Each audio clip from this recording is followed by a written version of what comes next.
नमस्कार साथियों, प्रताप क्लासेस के यूट्यूब चैनल पर आपका स्वागत है।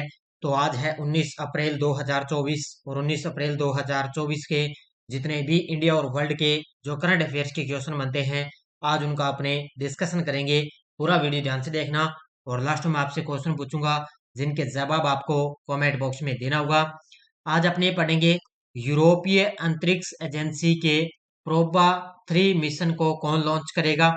2024 का लता मंगेशकर पुरस्कार किसे मिला है और भारत की पहली हाइब्रिड पिच क्रिकेट स्टेडियम में कहां पर स्थापित होगी, इनकी आज हम चर्चा करेंगे।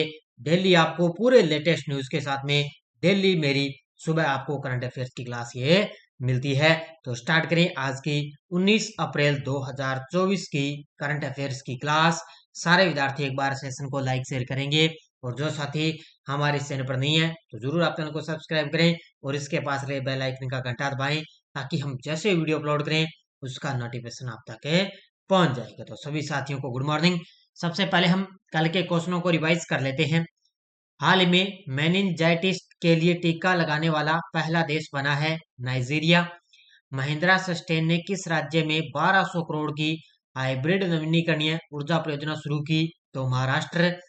ग्लोबल फॉरेस्ट वॉच की रिपोर्ट के अनुसार वर्ष 2001 से 23 के बीच सर्वाधिक वृक्ष आवरण हानि कहां पर हुई, असम के अंदर।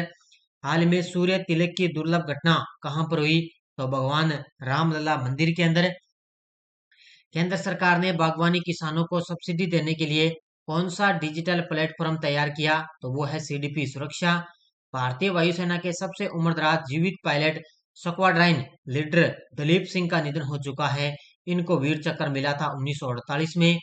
हाल ही में भारत के मुख्य कार्यकारी अधिकारी कौन बने हैं, तो वो बन चुके हैं नलिन नेगी। ये थे कल के क्वेश्चनों का रिवाइज हमने कर लिया।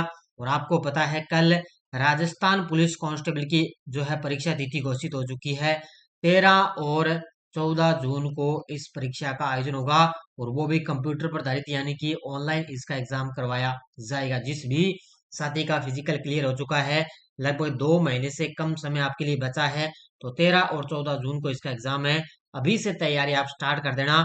और स्पेशल मैं राजस्थान पुलिस के लिए करंट अफेयर्स की क्लास स्टार्ट करने वाला हूँ, जिससे आपका एग्जाम के अंदर करंट का क्वेश्चन बाहर जाएगा ही नहीं बढ़िया तरीके से। तो ये आप ज्वाइन कर लेना और जो मेरी क्लासें आएगी राजस्थान पुलिस के लिए वो भी बढ़िया तरीके से देख लेना। मैं पूरे दावे के साथ कह रहा हूँ, अलग अलग टॉपिक वाइज में पुरस्कार वगैरह है, खेल वगैरह है, पोर्टल वगैरह है, युद्ध अभ्यास वगैरह है, सब करवाऊंगा। बढ़िया तरीके से क्लासे देख लेना राजस्थान पुलिस के लिए। मैं कहता हूँ क्लास से करंट का क्वेश्चन आपका बाहर जाएगा नहीं। तो सारे विद्यार्थी एक बार वीडियो को लाइक शेयर करेंगे और डेली आपको मेरी करंट अफेयर्स की ये वार्षिक करंट अफेयर्स की टेस्ट सीरीज में लाइव टेस्ट आपको मिल रहा है।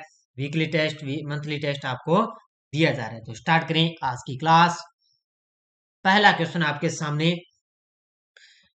हाल ही में यूरोपीय अंतरिक्ष एजेंसी के प्रोबा 3 मिशन को कौन लॉन्च करेगा। हाल ही में यूरोपीय अंतरिक्ष एजेंसी के प्रोबा 3 मिशन को लॉन्च करेगा, कौन करेगा, तो ये इसरो के द्वारा लॉन्च किया जाएगा। किसके द्वारा, ऑप्शन नंबर बी, इसरो के द्वारा यूरोपीय अंतरिक्ष एजेंसी के प्रोबा 3 मिशन को किसके द्वारा लॉन्च किया जाएगा, इसरो के द्वारा। आगामी इसको सितंबर 2024 के अंदर इसको लॉन्च किया जाएगा। जिस प्रकार इसरो के द्वारा आदित्य L1 को लॉन्च किया गया था ना सूर्य का अध्ययन करने के लिए, उसी प्रकार ये भी सूर्य से संबंधित है, सूर्य के बारे में पता करेगा। तो ये प्रोबा 3 है, ये भी इसरो के द्वारा लॉन्च किया जाएगा। अत्याधुनिक अंतरिक्ष प्रौद्योगिकी के क्षेत्र में एक उल्लेखनीय प्रगति में भारत सितंबर 2024 में यूरोपीय अंतरिक्ष एजेंसी ESA के क्रांतिकारी प्रोबा 3 मिशन को लॉन्च करने के लिए तैयार है। तो भारत में इसरो के द्वारा यूरोपीय अंतरिक्ष एजेंसी का ये है प्रोबा 3, उसको लॉन्च करेगा। ये उपग्रह ना, ये 2 उपग्रह मिलकर 144 मीटर लंबा उपकरण बनाएंगे, जिसे सोलर कोरोनोग्राफ के नाम से इसको जाना जाएगा। तो ये 2 उपग्रह मिलकर 144 मीटर लंबा उपकरण बनाएंगे, जिसे सोलर कोरोनोग्राफ के नाम से इसको जाना जाएगा। इससे वैज्ञानिकों को सूर्य के कोरोना का अध्ययन करने में मदद मिलेगी। इसमें वैज्ञानिकों को सूर्य का जो कोरोना ना उसका अध्ययन करने में मदद में मिलेगी। तो ये जब ये लॉन्च होगा आगामी सितंबर के अंदर है, तब अपने इसके बारे में और चर्चा कर लेंगे। हाल ही में 2024 का लता मंगेशकर पुरस्कार किसे मिला है? तो आपको पता है पिछली बार 2022 में ये पुरस्कार मिला था नरेंद्र मोदी को। किसको मिला था? नरेंद्र मोदी को 2022 में। फिर 2023 के अंदर पुरस्कार मिला था ये एक गायिका थी आशा भोसले, आशा भोसले को मिला था। और ये अब की बार 2024 का लता मंगेशकर पुरस्कार मिलेगा किसको? अमिताभ बच्चन को। ये तस्वीर में आप देख सकते हो, अमिताभ बच्चन को 2024 का लता मंगेशकर पुरस्कार दिया जाएगा। तो ये हिंदी सिनेमा के प्रसिद्ध अभिनेता अमिताभ बच्चन को इस साल आयोजित होने वाले समारोह में तीसरे लता दीनानाथ मंगेशकर अवार्ड से सम्मानित किया जाएगा। तो ये तीसरा मिलेगा। इससे पहले मोदी जी और आशा भोसले को मिला और ये तीसरे व्यक्ति हैं अमिताभ बच्चन। इस पुरस्कार की घोषणा 16 अप्रैल 2024 को मुंबई में आयोजित मास्टर दीनानाथ मंगेशकर की स्मृति में पब्लिक चैरिटेबल ट्रस्ट और मंगेशकर परिवार की तरफ से आयोजित प्रेस वार्ता में इसकी घोषणा की गई। इससे पहले 2022 और 23 में क्रमशः ये अवार्ड पीएम मोदी जी को और गायिका आशा भोसले को ये पुरस्कार दिया जा चुका है। तो इनको ये पुरस्कार दिया जा चुका है और अब की बार अमिताभ बच्चन को 2024 का ये पुरस्कार दिया जाएगा। हाल ही में भारत की पहली हाइब्रिड पिच किस क्रिकेट स्टेडियम में स्थापित की गई है? हाल ही में भारत की पहली हाइब्रिड पिच किस क्रिकेट स्टेडियम में स्थापित की गई? ये की गई है हिमाचल प्रदेश के धर्मशाला में। कहां पर है? हिमाचल प्रदेश की जो धर्मशाला क्रिकेट स्टेडियम है वो अब क्या है? भारत की पहली हाइब्रिड पिच क्रिकेट स्टेडियम स्थापित हो चुकी है।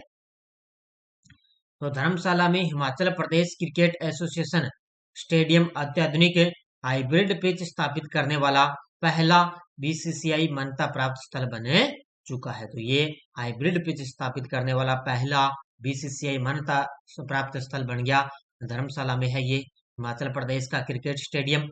यह नई तकनीक खेल को बदलने के लिए तैयार है क्योंकि भविष्य के अंतर्राष्ट्रीय और आईपीएल मैच इस अभिनव ट्रैक पर भी खेले जाएंगे। यानी कि आईपीएल वगैरह कोई भी अंतर्राष्ट्रीय खेल है ना, अभी भी ऐसे यहाँ पर धर्मशाला में आगामी यहाँ पर खेले जाएंगे। हाल में किस बॉलीवुड अभिनेत्री को टाइम मैगजीन की दुनिया के टॉप 100 में सबसे प्रभावशाली लोगों की लिस्ट में शामिल हो चुकी है? यानी कि दुनिया के टॉप 100 के अंदर ये बॉलीवुड अभिनेत्री है वो शामिल हो चुकी है टाइम मैगजीन के अंदर है, और वो है आलिया भट्ट। कौन सी है? ये बॉलीवुड अभिनेत्री है। ये तस्वीर में आप देख सकते हो आलिया भट्ट है और ये टाइम मैगजीन की दुनिया के टॉप 100 सबसे प्रभावशाली लोगों की लिस्ट के अंदर ये शामिल है हो चुके हैं। कौन है? आलिया भट्ट। तो टाइम मैगजीन ने साल 2024 के सबसे प्रभावशाली लोगों की लिस्ट जारी कर दी। इस लिस्ट में एक्ट्रेस आलिया भट्ट का नाम है शामिल है और उन्हें अद्भुत टैलेंट भी बताया गया है। इसके अलावा आलिया भट्ट भी है। इसके अलावा 100 लोगों की लिस्ट में कुल 15 आर्टिस्ट को भी जगह मिली। इसके अलावा 15 आर्टिस्ट है उनको भी जगह मिली है। एक तो है आलिया भट्ट है, इसके अलावा देव पटेल, फिर दुआ लिपा के अलावा पहलवान है साक्षी मलिक, फिर बिजनेसमैन है अजय बंगा, अजय बंगा जो विश्व बैंक के अध्यक्ष हैं, जिगर शाह, असमा खान, प्रियवंदा नटराजन जैसे शख्सियतों का नाम भी इसके अंदर शामिल है किया गया। तो ये टॉप 100 के अंदर है, आलिया भट्ट भी इसके अंदर शामिल है। डीआरडीओ ने किस राज्य में एकोस्टिक कैरेक्टराइजेशन एंड वैल्यूएशन यानी कि इसको शॉर्टकट में बोलते हैं स्पेस के लिए सबमर्सिबल प्लेटफॉर्म नामक एक अत्याधुनिक सुविधा का उद्घाटन कहाँ किया है? तो ये आपके लिए क्वेश्चन, इस क्वेश्चन को आप स्टार लगा लो। हो सकता है आपको कांस्टेबल में, क्योंकि कांस्टेबल का ऑनलाइन एग्जाम है, पूछा जा सकता है, सीईटी वगैरह है। बढ़िया तरीके से मुझे दावे के साथ पूरी उम्मीद है ये क्वेश्चन एग्जाम के अंदर आएगा, क्योंकि सेम का सेम इसी तरह क्वेश्चन पिछली बार सीईटी के अंदर टपक चुका था। यही सीधी बात है। अब डीआरडीओ और नौसेना के द्वारा ये जो है इस सुविधा का उद्घाटन किया जाता है। और अब की बार इन्होंने केरल राज्य के अंदर इसका उद्घाटन किया है। किस राज्य में? डीआरडीओ ने ना, डीआरडीओ और भारतीय नौसेना ने मिलकर केरल के अंदर एकोस्टिक कैरेटाइजेशन एंड वैल्यूएशन यानी कि उसको शॉर्टकट में बोलते हैं स्पेस के लिए सबमर्सिबल प्लेटफॉर्म नामक एक सुविधा का उद्घाटन है ये कहां पर किया है? केरल के अंदर। तो रक्षा विभाग R&D और रक्षा अनुसंधान और विकास संगठन डीआरडीओ ने हाल ही में acoustic characterization and valuation space के लिए पुलमाऊ इडुक्की केरल में अंडर वाटर ध्वनिक अनुसंधान सुविधा में सबमर्सिबल प्लेटफॉर्म नामक एक अत्याधुनिक सुविधा का उद्घाटन किया है। तो याद रखना, इसके अंदर रक्षा डीआरडीओ भी है और भारतीय नौसेना भी इसके अंदर शामिल है मानी गई। तो इन दोनों के द्वारा इसका उद्घाटन किया गया। इसी तरह पिछली बार भी आया था, डीआरडीओ और भारतीय नौसेना के द्वारा एक मूल्यांकन सुविधा का उद्घाटन किया गया था, वो भी एग्जाम के अंदर सीटी में आया था। किस भारतीय अभिनेता को साहित्य में डॉक्टरेट की मानद उपाधि से सम्मानित किया गया? किस भारतीय अभिनेता को साहित्य में डॉक्टरेट की मानद उपाधि से सम्मानित किया गया? ये किया गया रामचरण को, ऑप्शन नंबर 1।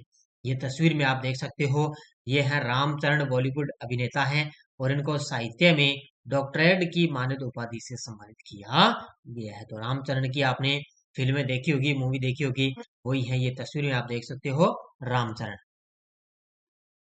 तो चेन्नई के वेल्स विश्वविद्यालय ने प्रसिद्ध भारतीय अभिनेता रामचरण को साहित्य में डॉक्टरेट की मानद उपाधि से सम्मानित किया। यह सम्मान सिनेमा की दुनिया में चरण के उल्लेखनीय योगदान और दुनिया भर के दर्शकों पर उनके गहरे प्रभाव का ये जश्न मनाने के लिए दिया गया है। केंद्र सरकार द्वारा शुरू किए गए ग्रीन क्रेडिट प्रोग्राम जीसीपी के प्रभावी क्रियान्वयन में कौन सा राज्य अग्रणी बनकर उभरा है? केंद्र सरकार द्वारा शुरू किए गए ग्रीन क्रेडिट प्रोग्राम के प्रभावी क्रियान्वयन में कौन सा राज्य अग्रणी बनकर उभरा है? तो वो है मध्य प्रदेश राज्य। कौन सा राज्य है? मध्य प्रदेश है। केंद्र सरकार द्वारा शुरू किया गया था ग्रीन क्रेडिट प्रोग्राम और उसके अंदर मध्य प्रदेश ने सबसे टॉप में प्रभावी क्रियान्वयन के रूप में अग्रणी बनकर उभरा है। देखो, ये है पर्यावरण संरक्षण के क्षेत्र में केंद्र सरकार द्वारा शुरू किए गए ग्रीन क्रेडिट प्रोग्राम जीसीपी के प्रभावी क्रियान्वयन में मध्य प्रदेश अग्रणी बनकर उभरा है। पिछले 2 महीनों में जीसीपी ने 10 राज्यों में फैले 4980 हेक्टेयर क्षेत्र में 500 भूमि पार्सल में हरियाली वाले वृक्षारोपण की पहल की है। इसके बाद में तेलंगाना, छत्तीसगढ़, गुजरात और असम का स्थान इसमें माना गया। तो 10 राज्यों में फैल चुका है ये 4980 हेक्टेयर क्षेत्र में 500 भूमि पार्सल में हरियाली वाले वृक्षारोपण की पहल यहाँ पर की गई है। हाल ही में केंद्र सरकार ने किसे सांख्यिकी और कार्यक्रम कार्यान्वयन मंत्रालय के सचिव का अतिरिक्त प्रभार सौंपा? तो ये सौंपा है सौरभ गर्ग को, ऑप्शन नंबर डी। किसको सौंपा है? ये तस्वीर में आप देख सकते हो, ये सौरभ गर्ग हैं और केंद्र सरकार ने इन्हें सांख्यिकी और कार्यक्रम कार्यान्वयन मंत्रालय के सचिव का अतिरिक्त प्रभार इनको सौंप दिया है। किसको? सौरभ गर्ग को। तो केंद्र सरकार ने आईएएस अधिकारी सौरभ गर्ग को सांख्यिकी और कार्यान्वयन मंत्रालय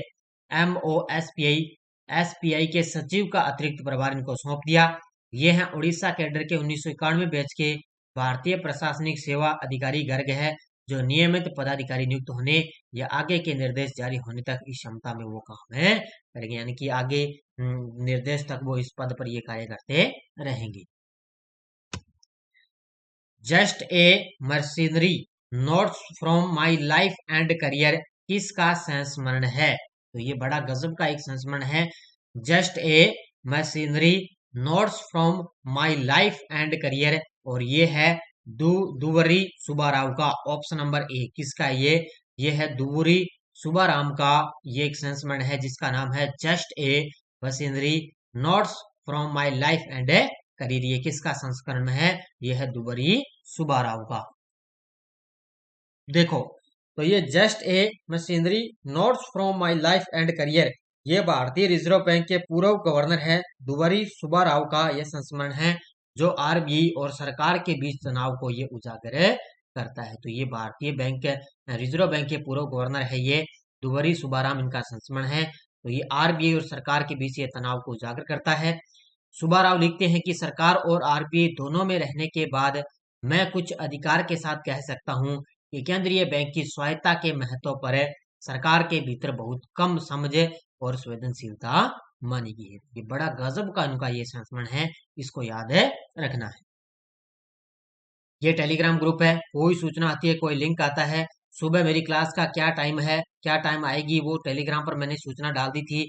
7:45 पर आपको मेरी करंट अफेयर्स की क्लास आपको मिलेगी।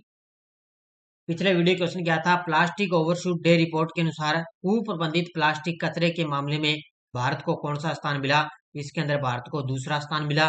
पहले स्थान पर है चीन और भारत का है दूसरा स्थान। बहुत सारे विद्यार्थियों ने बड़े शानदार तरीके से जवाब दिए, उन सभी को हार्दिक शुभकामनाएं।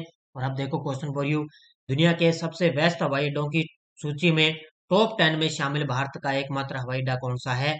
बेंगलुरु, दिल्ली, मुंबई, पुणे? इसका जवाब आपको कमेंट बॉक्स में देना है और इस इंटरनेशनल का नाम भी मुझे बताओगे कौन सा हवाई अड्डा है यह है। तो ये थी आज की अपनी बढ़िया तरीके से क्लास। बाकी अपने एलडीसी वगैरह सीईटी की, राजस्थान पुलिस कांस्टेबल की बढ़िया तरीके से टेस्ट सीरीज अपनी दी जा रही है। ये देखो अपनी राजस्थान पुलिस कांस्टेबल की टेस्ट सीरीज चल रही है, तो इसके अंदर मैंने बढ़िया आपको मेगा टेस्ट वगैरह है, अलग अलग राजस्थान करंट वगैरह खूब सारा आपको करंट यहाँ पे मिल चुका है। तो ये कांस्टेबल की टेस्ट सीरीज आप ले सकते हो। बाकी अब यूट्यूब पे मैं क्लासें कांस्टेबल के लिए स्पेशल है स्टार्ट कर दूंगा। सारे विद्यार्थी वीडियो को ज्यादा लाइक शेयर करेंगे। और ये अपनी इंडियन पॉलिटी की है, संपूर्ण टॉपिक वाइज। इसमें आपको ध्यान रखना, धीरे धीरे आपको टॉपिक वाइज आपको पूरा 1 साल की वैलिडिटी है, 1 साल के अंदर आपको बढ़िया तरीके से यहाँ पे टेस्ट मिलते रहेंगे। तो धन्यवाद, जय हिंद, जय भारत।